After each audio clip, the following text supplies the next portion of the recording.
Alrighty, welcome back, everybody. We're getting close to the end of this first day of the online forum, bringing language to life. We're about to start our third and last session for today, the role of social media in English learning. I would like to welcome our moderator for this session, Mrs. Darcy Zuniga. The floor is all yours. Thank you, Mr. Diaz, and welcome back, everyone. Let's move on to our final presentation of the day, and it's my pleasure to introduce our next presenter. Her name is Gracia Maria Mendoza. She's an accomplished educator, curriculum specialist, and international teacher trainer with over 30 years of experience in ESL instruction, working across K-12 and higher education contexts. She holds a graduate degree in international teaching from Framingham State University, Massachusetts, and a master's in TESOL from UPNFM in Honduras. Since 1992, she has been involved in bilingual, content-based instruction, tutoring in subjects such as languages, math, chemistry, physics, and literature, as well as designing EFL curricula from preschool through higher education. Her professional experience includes coordinating preschool and English programs at different educational levels and supporting human rights initiatives through work in NGOs. She has volunteered in ESL outreach projects in rural areas and in 2008 was accredited as a teacher trainer by the U.S. Embassy. In 2010, she was certified as a trainer of trainers by the SIT World Learning Program. She has been deeply involved in TESOL International Association, where she has contributed to different committees. She's also the founder of HELTA Honduras TESOL, where she served as president and now acts as an advisor. Okay, that's a good curriculum.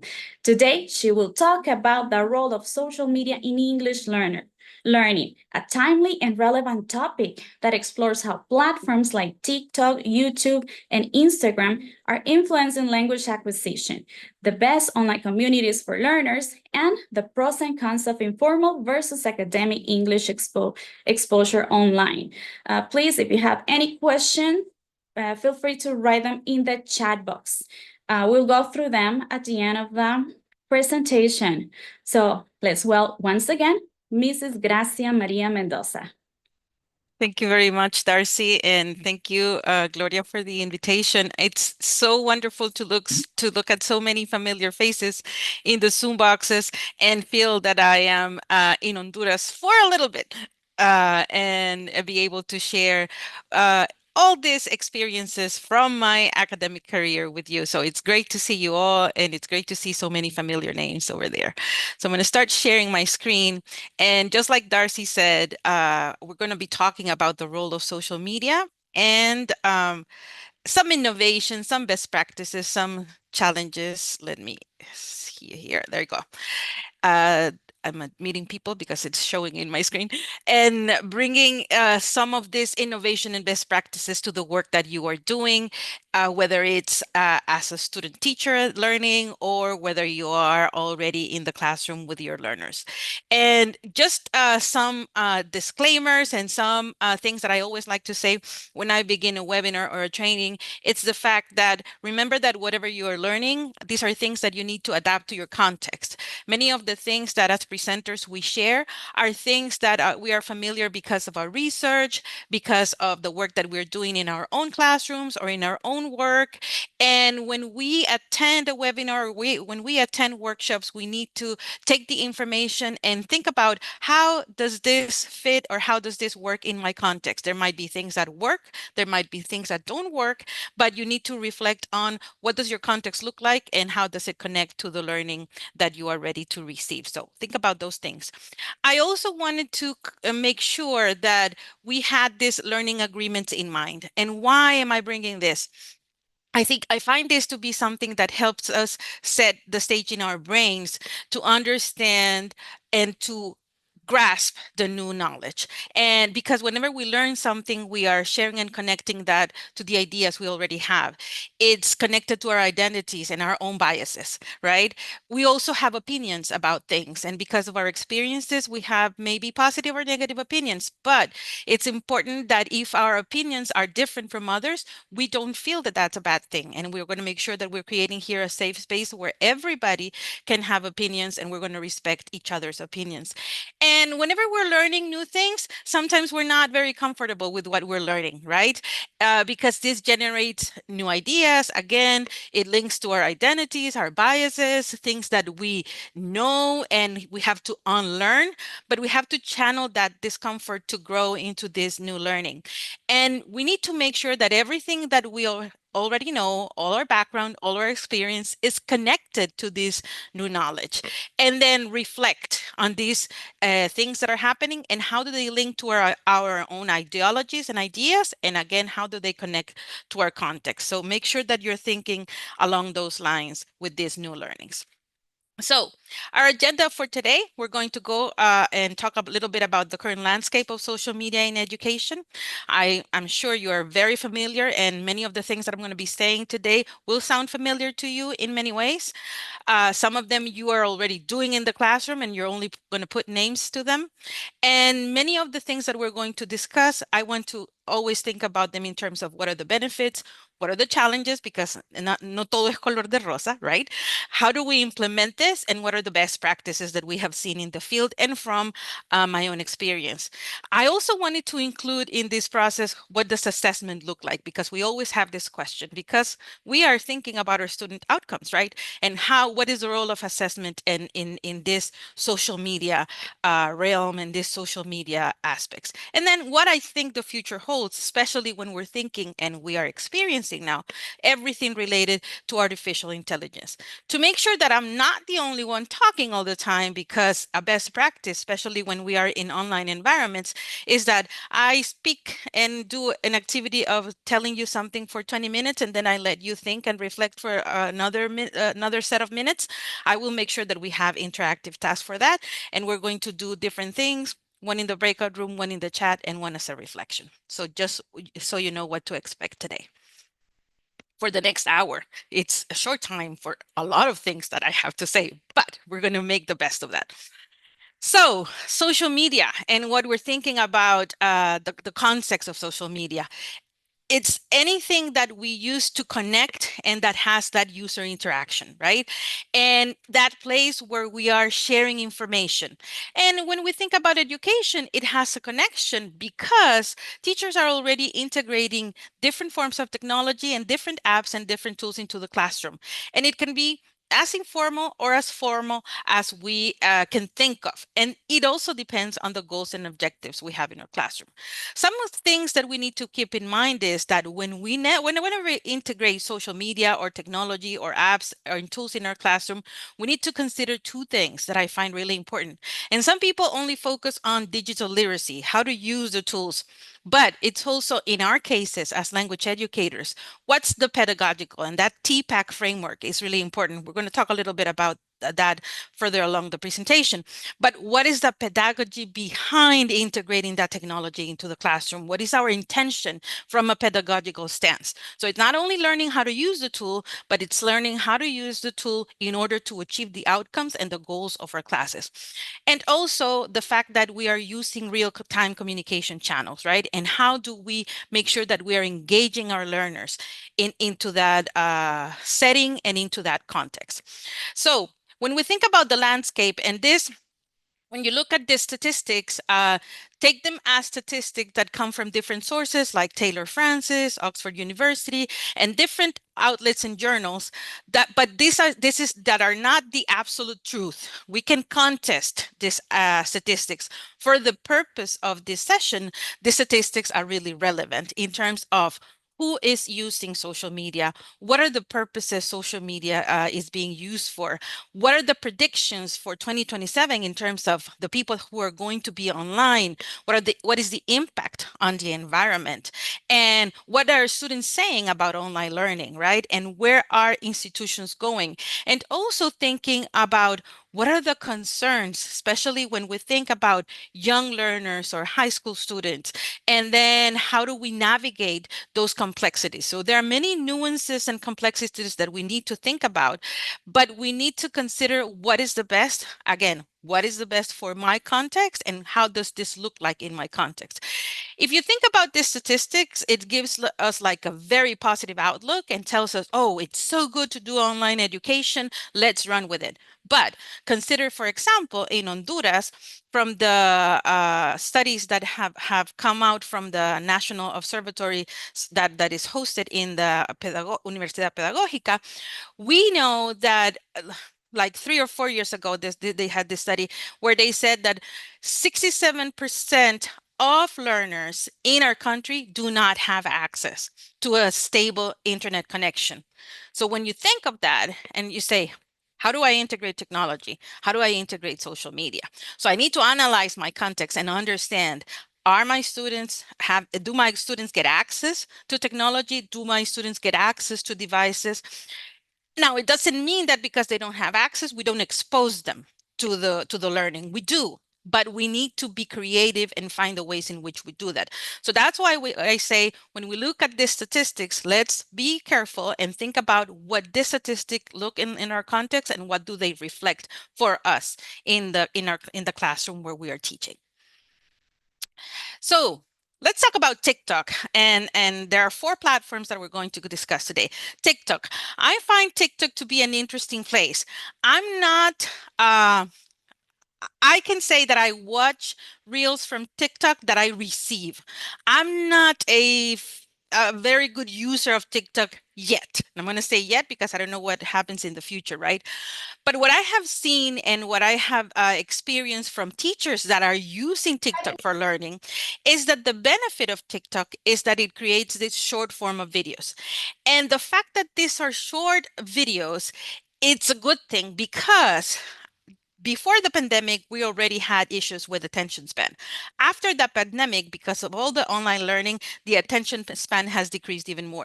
The younger generations don't want to watch a video for 30 minutes. Even I am a 50, I turned 52 on Monday, and I don't want to watch a 30-minute video either. Like, for example, if I'm watching a recipe, my favorite recipes are those that in 2 or 3 minutes tell me what to do. If I have a person that is starting to talk and telling me to send them a greeting, I get disconnected from that content.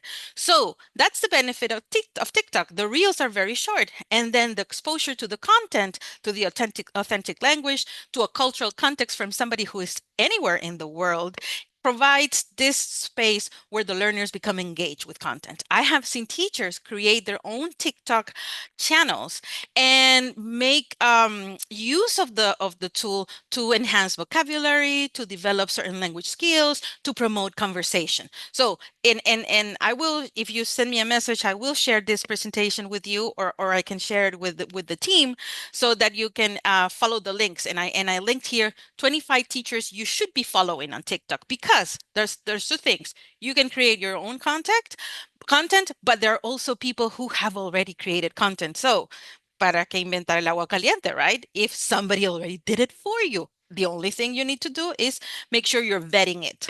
And you can see over here, there are many ways in which people use TikTok. They use it to teach. They use it to learn. They use it to preserve languages. And I find this to be a really good thing. I recently was at a conference and we had a plenary from a teacher in Peru that was using different tools and Instagram and TikTok to preserve the indigenous language of his country. And he was talking about the ways in which he was doing it and in which he was engaging youth. And I know that tomorrow you have a presentation around that. So think about it in ways that are creative. And then you can teach the basics, like the alphabet or things that are pretty basic, or the numbers. So it's up to the person that is creating the content. Then we have YouTube. And with YouTube, I have had many experiences. I remember when I was working in Zamorano, we used to have our speaking portfolio through YouTube. So normally, when you think about skills, writing portfolios are something that are usual. But when we were in Zamorano, we were looking for something that allowed us to support our students in this in developing their speaking skills, because that was a little bit difficult for them. Writing, it's not that it was easy, but we did that most of the time. But with speaking, we didn't have enough activity. So we came up with the idea of developing YouTube channels in order to provide that speaking practice. What I like about YouTube is that it doesn't only provide those interactive features, but it's the fact that learners can record themselves over and over and over and not publish until they're satisfied with the product. And that's a good language learning tool, because allows the learners to practice and practice until they feel confident enough to share this publicly. It also builds accountability, because the fact that you are going to publish something that everybody is going to see makes you be very formal, very professional, or be cautious with the way that you're speaking, or improve your speaking skills because you know that people are going to be watching what you have what you're producing. So this is a good place for content creation and to provide these opportunities for learners to work on developing their skills. It also allows you to have the playlist. So you can organize the playlist by topics or by activity. And then that way, students as a portfolio can look at it from the lens of, oh, here's how I started. These were my first videos. And now after 6 months, after 10 weeks, 15 weeks, 6 months, a year, I am more experienced. And this has been my evolution, which is the goal of the formative assessment through the portfolio. And again, I'm leaving you there with the best YouTube channels for public speakers, so, which are really good. TED Talks are also a good source. And again, YouTube gives you an opportunity to create an assignment like we did in Zamorano, but it also gives you opportunity to use content that has already been produced, like learning a new language, or you as a teacher giving tips to your own students. But also there is content around taking the TOEFL, taking the IELTS, using certain grammar tenses, how to speak when you are traveling, how to work with simple greetings or introductions. So it gives you a whole array. It's only a matter of looking at it and vetting it. And again, we need to teach our learners how to vet that. Who are the best producers of content, like, for example, the BBC or the State Department? Who is producing the content? They just shouldn't go to any content, right? Because we want them to learn what is appropriate that they know, especially if we're working with young learners. And I'm going to talk about that in the challenges. We have to be very careful with the places and the platforms that we're giving them access to. Instagram. And I like Instagram because it lets you create the visual content. And the fact that we create that visual content, most of the people are visual. And most of the people are thinking about ways in which they understand the world. And most of us are visual.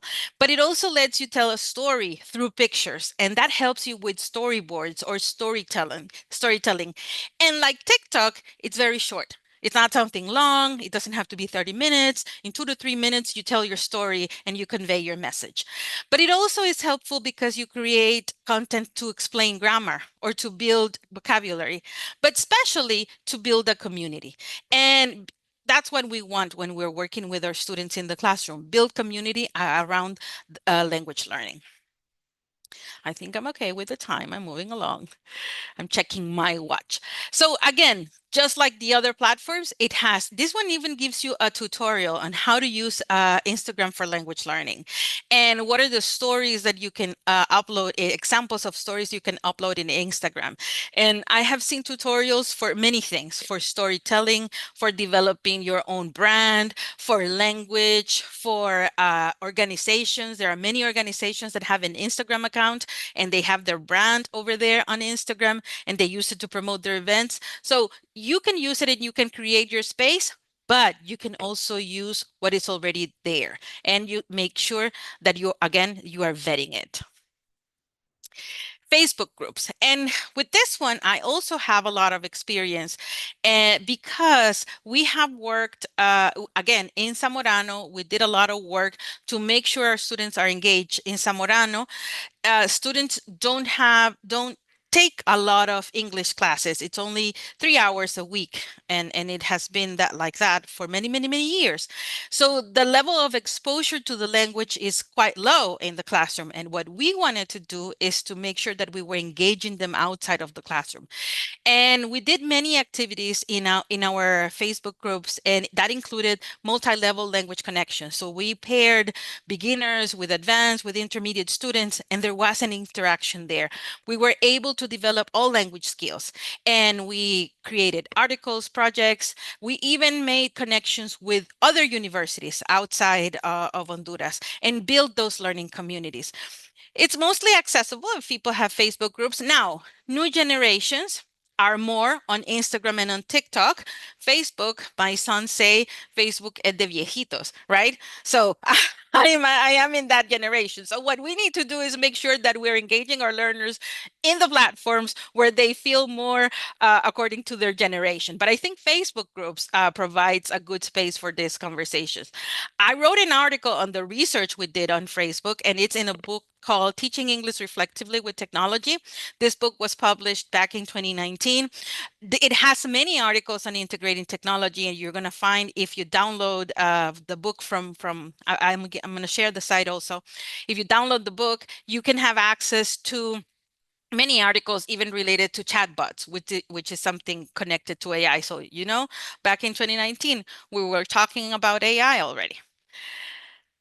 This is what it looks, Facebook groups, and there are people who are teaching you how to use it. The good thing about the Facebook group is that you can upload articles, materials, attachments, and you can create units. Just like YouTube, you can organize your Facebook group by topics, by lessons, things that you want learners to be engaged, things that are only for reading purposes after class. So you organize it the way. So it's a very complete platform on social media. Okay, these are other online English learning communities. And with this, I would say be careful. And I will tell you why. For example, Reddit. With Reddit, this is this system where you ask questions, and anybody from any place in the world will answer to you. There are channels that are very free, very informal, and maybe you don't want your students there. So if you're going to use them, you have to make sure that you are using it with learners that have a certain level of maturity, and that you know that they're not going to go into places that you don't want them to go. And for that, you usually work with your IT person at your institution, and they can block certain parts of the platform. But it's a good site to ask questions and receive responses. You can even create your own space for your own students where you do this. Discord is another good one that you can use for anything, but in terms of learning, it has different channels. And then within your channel, you can create different things for vocabulary, listening skills, reading skills, writing skills, anything that you're thinking of, critical skills development, and you organize your class. It's similar to what you would say an LMS platform, but more in the social media aspect. There are also LinkedIn Learning. It's more formal. I find it to be very professional, especially if you're working with undergraduate students or high school students that are about to graduate, and some of them go into the workforce. LinkedIn Learning has a lot of materials and information that could be useful for them in different forums where they can engage. There are other platforms, exchange platforms that are created by universities in different parts of the world, like Tandem or Popora. And these are sites where people connect in order to improve their skills in a very informal way.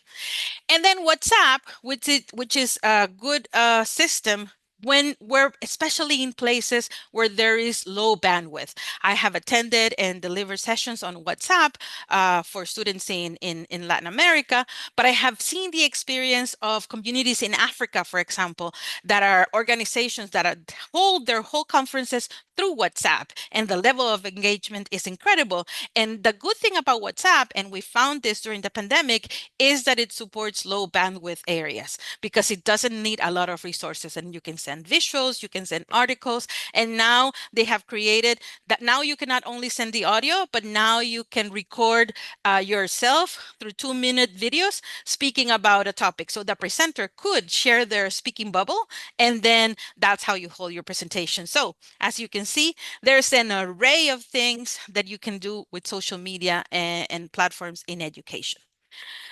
Now, I have been speaking for a long time and I need a break. So it's time for you to work.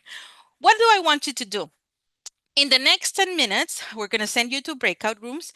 And in the next 10 minutes, I want you to review the very quick overview that I have given you of the 4 platforms. And I want you to compare features. Think about your context and think about what you would like to use it for. What skills would you use it for? And if you were to implement it tomorrow, what would your implementation plan look like? And then we're going to come back into the main room and share our thoughts. And let me see if I can do it without, yes. I'm going to create the breakout rooms here. And there's going to be 4 or 5 of you in each of the, I think, let me see how many people we are. 10. Okay. We're gonna, I think, 12. Yes, 13. We're going to create these breakout rooms and you're going to have 10 minutes. After 10 minutes, I'm going to bring you back and then you are going to share with us, or any group is going to be free to share in the chat or through the mic if possible, what you talked about regarding this. I'm going to make sure that right now, I'm going to stop sharing because I want to make sure that you have the instructions in your in the chat, sorry. There we go. I'm gonna copy this. I'm gonna copy it to the chat so everyone has access to the instructions. And then I'm gonna open the breakout rooms. Are we clear on what we need to do? Thumbs up. Yes, more or less. You're gonna have a conversation around those things over there. Perfect.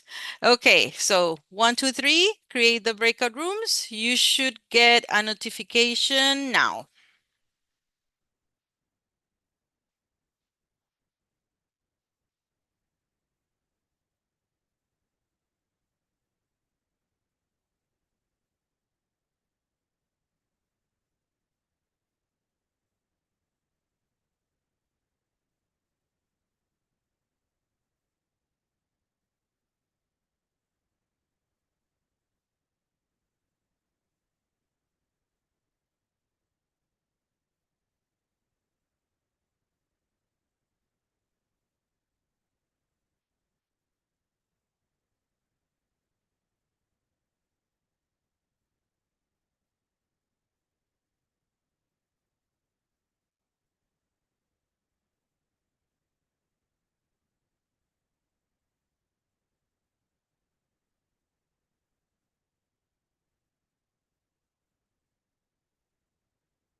So welcome back, everybody.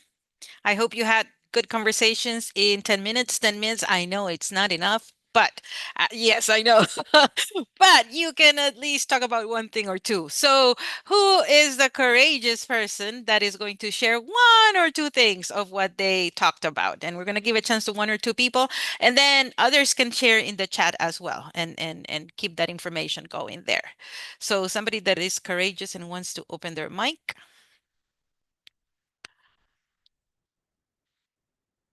Not everybody at the same time, one at a time. Okay. Okay. Yeah. We raised hands. I don't know if you Yeah, saw us or Naoli, not. yes. and then Jocelyn. Good. Okay. Yeah. I was with Karen, with Dania, and I don't see the other girl right here, but we were only Lizzie, girls. Yes, true. Lizzie. Lizzie. Well, then we were discussing about the things that we usually do with our students, and we were agreeing that usually we share with them apps for them to improve pronunciation, online dictionaries to learn vocabulary, and also we use some platforms like Kahoot or other word walls that help us to practice grammar. And all this technology we were saying at the end help us to improve our interaction with students and TICs inside education. So we were feeling very eager. Also, we were sharing ideas about what we can do with the apps that we usually apply. And in the chat, we share some of them like Faloo, YouTube, Kahoot. Karen shared one that she uses, Pronunciation Oxford, Padlet as well when we want to practice writing, for example. So these are the ones that we were sharing in our team. Perfect. Jocelyn. Okay. So we misunderstood. So we were actually discussing the ones that you shared about, you were sharing about Instagram and Facebook and all of that. And everybody was like, okay, we've never used them. Now we feel like, okay, we should use them. Good. So basically, that's what we're talking. So I think we had kind of agreed that maybe Instagram and the WhatsApp group sound friendlier to us rookies who have never done anything like that. So I must confess, right? And one of our the colleagues was saying that he would be weary of using Reddit if he didn't know who was the one writing on it, unless you actually, knew who was it, so that you could follow whatever it is that they're saying. If not, then just stay away from it. So basically, we were talking around that, and then I was kind of sharing that I have seen one of my younger colleagues using YouTube videos. I think she's a science teacher, so she has made her students talk about the solar system or the butterflies and I don't know what or this or that. And they were like super excited because they were doing their own videos and sharing it with the rest of the class. And they're like, right. So I do feel like, okay, I have to start moving away from my comfort zone and do something like that, right, with my students. So Perfect. that was basically our discussion. Yeah. And it sounds like you already have a plan. You're already thinking of it. That means you already have a plan. And so good that you're thinking about that. And yes, you did the exact assignment that I sent you to do. So no Okay, worries. thank you. You Thank did you. well. So I'm going to let one more person go because we only have 20 more minutes. Alma. Thank you so much. Morning, everyone. Well, in my team, where Maria from Mexico, Dalia, and the fabulous team Core from La Ceiba. And we were discussing those different platforms that we have used from time to time in class. They may be the regular platforms that everyone may use, but anyway, we mentioned YouTube, Facebook, WhatsApp, and TikTok, for example, which is an excellent way for the students to make videos, share them, or practice pronunciation. They can also make podcasts or make voice notes. And they can also, for example, in Facebook, they can create a video and comment about that video. And with YouTube, for example, they also make videos and may share topics or lessons with the rest of the classmates, and you see they may get feedback from those activities. And so that was what we said. Great. And the other people who wanted to share, I know everybody wanted to share, please write in the chat your ideas. And that's going to be helpful for everybody else, because everybody else will learn from your experiences. That's the idea here, where when we are in these spaces, that people are sharing and learning together. And that's why these are such important spaces. And thank you to Gloria and the team for organizing this, because it helps us come together as a community and share our experiences. Now, let's move on to the other part. So I told you about the tools, told you about the landscape of social media. I told you what people can do with the tools, what people are doing, what I have done. But now, what are the benefits?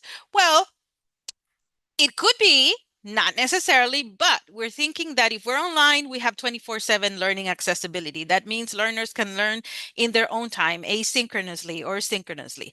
But again, remember the statistic I gave you at the beginning. People need to have sustainable access to an internet connection, and that might not be the case in some contexts in Honduras, in our country. So that's a caveat. And how do we work around that? Well, we need to think about what are the ways, be creative. So there are places where people can download stuff, and when they come to a connection, then they can start connecting with others. So think about those possibilities. It doesn't mean we don't use the social media space. It means that we need to think more creatively on how to use it, because we don't have that accessibility. Then think about the ways in they can interact and how you expose them to the authentic material. When we are learning a language, yes, we usually use a book, and the book tells us the grammar rules. But remember that when we are communicating, and we talk to people, and I know many have experienced this at one point or another, people don't communicate like the textbook saying. And now publishers are doing a much better job at giving you more authentic conversations in the resources, but still communication happens in slang, in different pronunciations, different accents, different ways of communication, the same idea, different blends, right? So you need to think about that authentic and cultural exposure to the materials. And then, because we are online, it gives you the possibility of giving immediate feedback, because everybody has that cell phone at their disposal. What are the challenges? Some of you have already talked about this. Reddit, I would also be careful, and I would really explore the platform before actually taking it to my students. But it's a tool that it's over there and that can be used wisely. Something that I think it's important when we're thinking about the challenges and the considerations with the concerns that we have is any tool, any thing that we bring into the classroom, we have to explore it extensively first, and then plan how will the pedagogical aspect work of that integration, making sure that we have exhausted all the possibilities of the tool before actually bringing it into the classroom, and making sure that we have addressed those security, those ethical concerns, the accuracy of the information that we're going to find. Also, remember, now we are more and more online all the time, and that can be bad for adults, even more for young learners. So how do we manage the time that we are using, and how do we balance that, and how do we teach our learners how to balance the time that they are online? So we need to teach those things too. So it comes with using the tools as well. What are the restrictions of the platforms in different countries? There are platforms that don't work everywhere in the world. We need to consider those. And again, in the context of Honduras, where there's electricity, where there's an online connection, where they can do work that they can download and then upload. So thinking about those things and the content that we are integrating into this classroom. Those are some challenges. There are more, I am sure, and many that you already know about. Think about the balance, right? Because in our classrooms, we are teaching academic English, the formal structures, the professional vocabulary, but also think about those natural speech patterns, those cultural references, that the slang and the colloquialisms that we do want our students to be aware of. Maybe we don't want them to use that in an academic paper, but we do want them to be aware of those when they go to and have more informal communication with others. So language is composed of all of these things. So we need to be aware, and we need to create a balance within our own classroom. Again, This goes to the pedagogy. What are my outcomes? What are my goals? What am I trying to do with the work that I'm creating in the classroom? Some of the implementation strategies, and something that I have learned from my experience and from others, is we need to be clear on what we want to accomplish when we are integrating these tools, right? Again, we explore the platforms, we define what is useful, what is not. We're going to limit what our students can use and what they cannot use. We're going to curate the material. We don't want them to get information that is not correct, because if we're teaching something and then somebody in a TikTok or an Instagram reel says something completely opposite to what we're saying, we're giving two distinct messages and we're confusing our learners. So we need to curate the content that we are integrating into the classroom. Make sure that we know how to assess. If we're going to use these tools in the classroom, how are we going to assess them?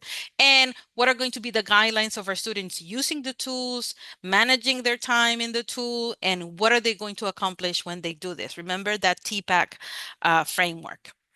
What are best practices? Well, we need to have a model of digital citizenship. There are things that we can do online that maybe we don't do in person. There are things that we do in person that we cannot do online. When we are in an online environment, in a digital environment, it becomes very easy to have miscommunication or to have breaks in communication or misrepresent certain things. So we need to be careful. We need to make sure we're verifying their security, the privacy, that we are tracking the level of engagement with the work that we want them to do, and again, how to manage their time in the tool. I'm going to move a little bit along because we only have 10 more minutes. In the chat, very quickly, 1 minute. If you were to create a mini lesson with one of these tools, what would it look like? Just tell me very quickly. I'm going to check the chat right now. Let me see. I see some people root Youglish. Youglish. That's an app, apparently. Huh. We shared AIs, Teresa says. That's part of the breakout room, part of our daily life. And we as teachers, we have research. Very good. Yes. Using a variety of platforms supports different learning styles. Yes. Balances individual group activities, definitely. Teresa and Dalila from Mexico and Karen were discussing about how useful TikTok is to enhance writing. Yes, and mainly speaking skills. Of course, they have access to the video script, and that's good for reading too, right? Because they get to read the video script, and then it helps them with grammar, pronunciation, punctuation. Definitely. Apps that can help to save time for grading. Yeah, we need that. Teachers have a huge workload. We need to save teachers time for what's important, teaching. Very good. Okay, so if you could do a mini lesson, some people have already given ideas there on mini lessons. If you could do a mini lesson, what would it be about? And I'm going to let one person share from the people who wanted to talk. I know there were some people who wanted to talk. What would be a mini lesson? The reflection on the content of any video would be reflected by the students, says Irma Ruth. Yes, definitely. Okay, so think about a mini lesson and write it in the chat, and I'll get back to the chat in a couple of minutes. So let's move along. We only have 10 more minutes. What should you consider? Create a dedicated online space for your learners. It can be a blog, it can be a wiki, it can be in your Google Drive, it can be in WordPress, it can be in your learning management system from your institution. Again, no tiene que inventar el agua caliente. Things are there, so take advantage of them. Create videos for tutorials, for introductions, for guidelines that you want to give your students. You can use Zoom, Google Meet, Flip, which is now in Teams, which is a good thing for the institutions that are using Teams, VoiceThread, and iMovie that it comes in certain computers. You can create audios, and some people were talking about podcasts. You can use Audacity, you can use cell phones, you can use WhatsApp, you can use SoundCloud. Create visuals. Again, remember, we're talking about our learners are very visuals. As humans, we are very visual. And then Canva creates a great space for this. Google Slides also. Create presentations. Make sure that delivery is both synchronous and asynchronous. There are things that you want to do like we are right now, live, but there are things that you want them to take their own time to reflect and read about. Create community. This is, I think, the most important, and this connects to the TESOL 6 principles for exemplary teaching and learning, in that you want to create a community where your students are learning and growing together. So that's really important. And you as educators grow and learn together too. When it comes to assessment, and some people were mentioning, I use Kahoot. So there are things that you can use to progress and track performance, and to have those metrics that let you analyze what is the impact of the work that we're doing and how I'm measuring the impact. So if you want a quick pulse, there are things like Mentimeter, Kahoot, Flipgrid, Quizlet that are very quickly and give you a quick pulse of what's happening in your classroom. It can be done during the classroom. It can be left as homework, but it's better for quick pulse. But then if we have more time and we want to engage in those informative assessment, we can think of YouTube, Facebook group, the Google suite of tools, Google Docs, Excel, spreadsheets, and sorry about that typo there for portfolios. So different types of portfolios that we are using. What do you need to consider when you are assessing? That you need to use different ways in which you're going to assess. It can be a forum, it can be, so if you're teaching very authentically and you assess with a written test, it doesn't make sense, right? It needs to be aligned. So depending on how you are delivering your classes, your sessions, you want to use multiple choice, you want to use forums, you want to use different assignments, you want to use a task-based, a project-based approach. You need to make sure that you are assessing your students' learning in the way that you are teaching them. It needs to make sense. It needs to be effective. It needs to have a clear purpose. I like to always tell teachers, and I practice this in my 32 years as an educator, I want to use an assessment where my students are learning.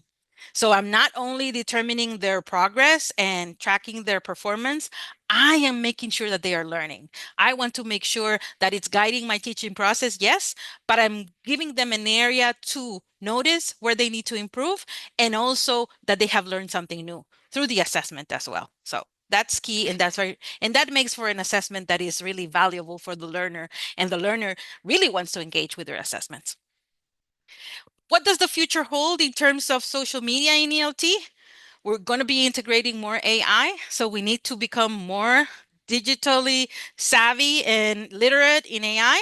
There are going to be more virtual reality applications, even if they are expensive right now and we cannot see them in our context. If we are in a low-income context, it doesn't mean you don't expose your learners to that. You have to expose them because you don't know where they're going to be accessed that, and you want them to know about it. You don't want them to ignore what's happening in the world around them.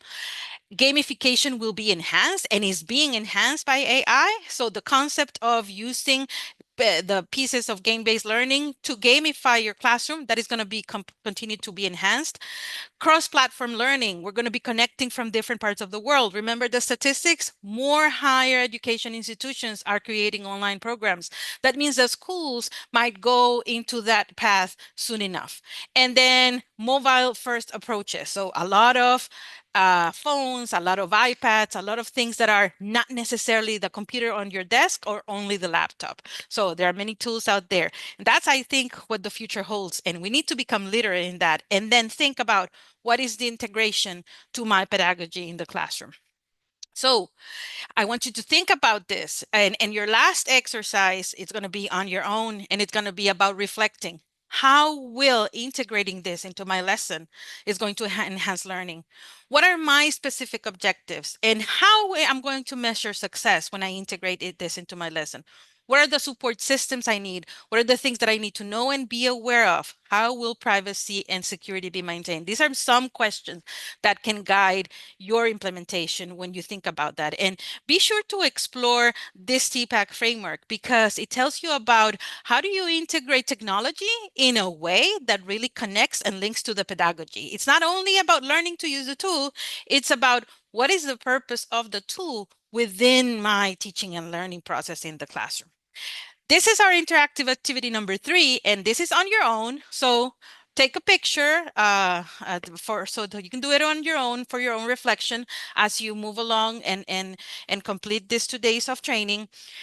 what are some things that you want to design, and what are community guidelines that you want to include? What are engagement strategies with these tools? What are your moderation plans? And how do you are going to establish metrics that you determine that your students have progress with the use of these tools? Maybe you can write a paper later, right? What are going to be your evaluation methods of the tool, of your delivery of the session, and of the whole process that is created here? So here are some good resources, and the reason I'm sharing this are because these are good resources, not only for technology, but for other things. So this was the book that I was telling you at the beginning that has like 13 or 14 chapters on technology, integrating technology. This one has 55 chapters on different things related to learning. And this is a book that I collaborated with colleagues in Paraguay, and it was meant for the Paraguay context, but in the end, it became a book to teach really in global context. It's open access, so the complete book is there, and it has authors from over 10 countries. This is a good resource to have. Be sure to download it. And then this Women Empowerment series, the reason I'm sharing it is that in the following months, we're going to have a whole volume of 14 women all over the world that tell you about how they have been integrating technology into their classroom, what have been their challenges, what are the considerations, and things that you need to consider when bringing technology into the classroom. So make sure you visit that website, and the materials are going to be there soon. And these are my references.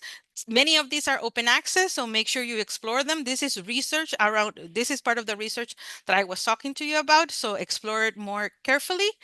And thank you very much. Gracias por invitarme. Okay, great. Thank you so much, Mrs. Mendoza, for that inspiring and informative session. In this landscape of a modern language teaching and technology, we have to be actually informed of the different tools that are available for us as teachers. So it opens the opportunity for us to reflect on that and start using them if we haven't studied already. Well, to all the attendees, also thank you for your participation in this session and your engagement throughout this presentation. This is the first day of a 2-day session, so we're gonna see you next in our next session tomorrow, right? So we look forward to seeing you in the future session tomorrow, and have a great day. So I don't know if Diego has some final thoughts. Yes. Thank Yes. you, Ms. Zuniga. All right, wonderful. So how is everybody feeling? I would like to see some reactions before we go. You know, are we excited, thrilled about being here? I know it's almost lunchtime, so we're feeling hungry over here, but it's nice. You know, we've had a wonderful turnout for this first day of the English Online Forum. So yeah, I'm seeing some reactions, some hearts over there, some emojis. That's nice. Okay, so before we go, let's have a quick recap of the sessions we had today and some main takeaways. For the first session, Cultural Connection Through Language Teaching, Dr. Mejia dived into strategies for integrating cultural elements into lesson, and he went over some studies on successful cross-cultural teaching. Then, for the second session, Real-World Materials in Action, Dr. Wink address some practical strategies for using podcasts, news articles, and videos in our teaching. And she also talked about best practices for adapting materials to different proficiency levels. And for this last session we had today, the role of social media in English learning. So Mrs. Gracia Mendoza guided us through the integration of different online platforms about influence language acquisition. She also talked about best online communities for English learners and the pros and cons for informal versus academic English exposure online. You know, so it's been wonderful to have you with us. Happy birthday in advance, by the way, Dr. Mendoza. I know Monday is going to be a wonderful day for you, but the fact that you're here with us today makes it a lot more special. Thank you. All right, everybody. So we expect to see you tomorrow at 8:30 for our first session. We're gonna have 3 more sessions tomorrow, and then we'll finish up with a closing ceremony. So same recommendations for tomorrow, the same we have for today. Keep your cameras on, and we want to see you fully engaged throughout the entire morning, all right? So wonderful. Enjoy your meal, enjoy your lunch, and we'll see you tomorrow. Happy Thursday. Thank you for being with us today.